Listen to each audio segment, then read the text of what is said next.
Hi guys, welcome to I dream. నేను మీ చాణక్య. మీ దగ్గర ఒక 10 లక్షలు ఉందనుకుందాం. సో దాంతో మీకు ఇప్పుడే అవసరం లేదు.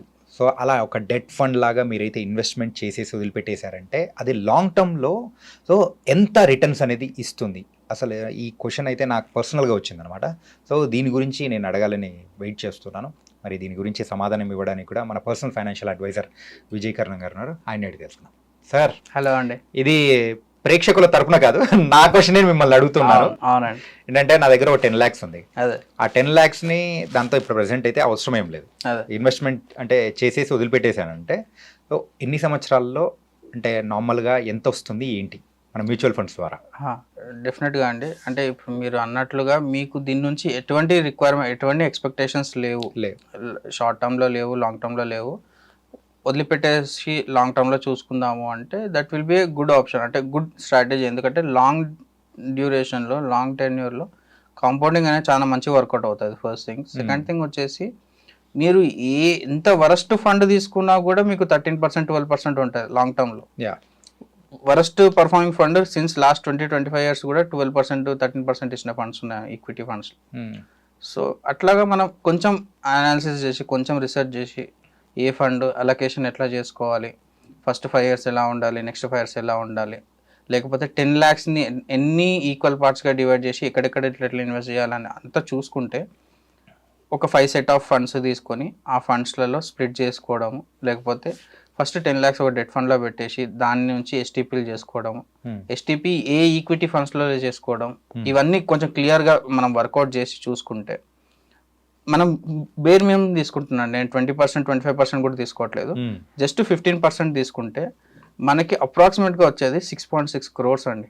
ఓకే, 10 lakhs నుంచి 6.6 crores వస్తుంది. But for that will be for your retirement. మీకు ఎగ్జాక్ట్గా ఇక్కడ నుంచి 30 yearsకి. అంటే ఇప్పుడు మనం డిస్కస్ చేస్తున్నట్లుగా in between next me 30 years me journey ఎలానో ఉండాలి. ఐదర్ మీరు కరోడ్పతిలు కావచ్చు, లేకపోతే మీడియం ఉండొచ్చు, ఏదైనా సరే. That will be different thing. అంటే మీరు ఒక 100 CR అంటే ఒక ఎక్కువ అమౌంట్ సంపాదించి మధ్యలో మళ్ళీ డౌన్ఫాల్ చూసి మళ్ళీ సంపాదించినా కూడా ఓకే, ఇదంతా పక్కకు పెట్టేసినా కూడా జస్ట్ ఈ 10 lakhstోని మీ రిటైర్మెంట్కి ఎప్పుడైతే మీరు వర్క్ చేయలేరో 60 yearsకి అప్పుడు 6 crores మీకు కార్పస్ ఉంటుందండి. ఈ 6 crorestోని మీరు గెస్ చేయగలుగుతారా మంత్లీ ఇన్కమ్ ఎంత జనరేట్ చేయొచ్చు? ఎంత ఉంటుంది సార్? అప్రాక్సిమేట్ ఒక 2 lakhs కానీ అట్లా ఉండొచ్చు. అంటే క్లియర్గా SWP పెట్టుకుంటే మనకు అప్రాక్సిమేట్ 4.2 lakhs మనకు తీసుకోవచ్చు అనమాట. With capital appreciation. మళ్ళీ 6 year నుంచి మళ్ళీ క్యాపిటల్ అప్రిసియేషన్. అంటే చూసేటోళ్ళకి అందరు జస్ట్ లెక్కల్లాకని అనిపిస్తుంది. అంటే ఏదో జస్ట్ చెప్పేస్తున్నారు అనేసి, గాల్లో లెక్కలేస్తున్నారు, గాల్లో చెప్తున్నారు అన్నట్లా ఉంటుంది.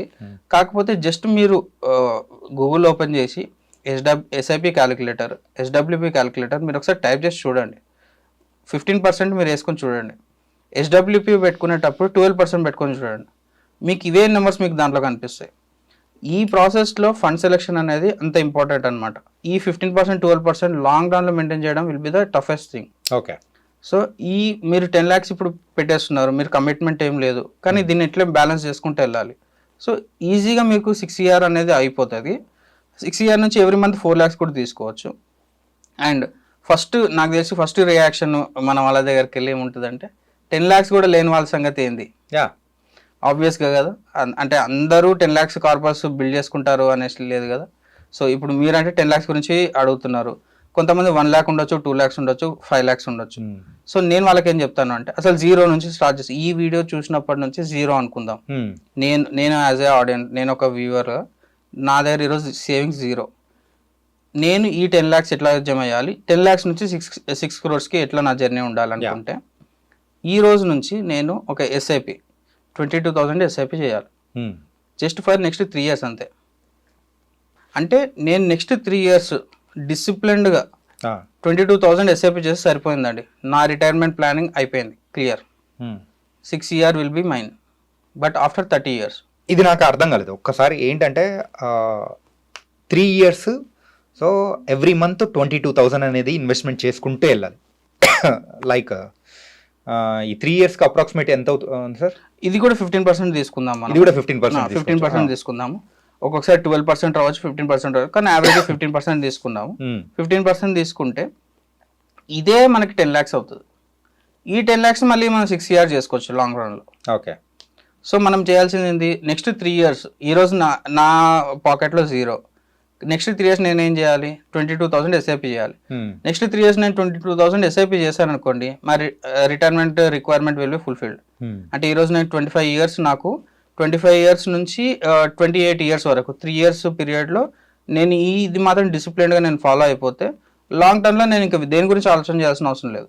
సరిపోయింది కదా, ఇంతకన్నా బెస్ట్ అప్రోచ్ ఏమి ఉండదు అని నా ఫీలింగ్ అనమాట. ఇలా 30 years ఒక సర్టెన్ అమౌంట్ ఇన్వెస్ట్మెంట్ చేసుకుంటూ వెళ్ళడం అదొక ఎత్తు అయితే, సో ఒక ఫిక్స్డ్ అమౌంట్ 3 years మనం చేసుకుంటూ వెళ్ళిపోతే సో మనము లాంగ్ టర్మ్ గోల్ అనేది రీచ్ అయిపోవచ్చు అనేది డెఫినెట్గా. అంటే ఈ ప్రాసెస్లో కొంతమంది దగ్గర ఆల్రెడీ 5 lakhs 2 lakhs ఉన్న వాళ్ళ దగ్గర ఈ 22,000 కాస్త తగ్గిపోతుంది వాళ్ళకి. వాళ్ళకి 15,000 కావచ్చు, 18,000 కావచ్చు, 12,000 కావచ్చు, అది డిపెండ్స్ అనమాట. ఒక్కొక్కరు వాళ్ళ కార్పస్ ఎంత ఉంది, ఆల్రెడీ ఒక 5 lakhs ఉంది అంటే దీనికి ఎగ్జాక్ట్గా half, just 11,000 will be sufficient అనమాట. ఓకే. అట్లా పెట్టుకుని చేసుకుంటే డెఫినెట్గా మనం 10 lakhsని రీచ్ అవ్వచ్చు. వన్స్ 10 lakhs రీచ్ అయ్యాము అంటే నథింగ్ అనమాట. మళ్ళీ అక్కడ నుంచి మనకి ఈజీగా కాంపౌండింగ్ అనేది తొందరగా వెళ్ళిపోతుంటుంది. Okay. So 6 year retirement corpus will be ours అనమాట. అట్లాగా.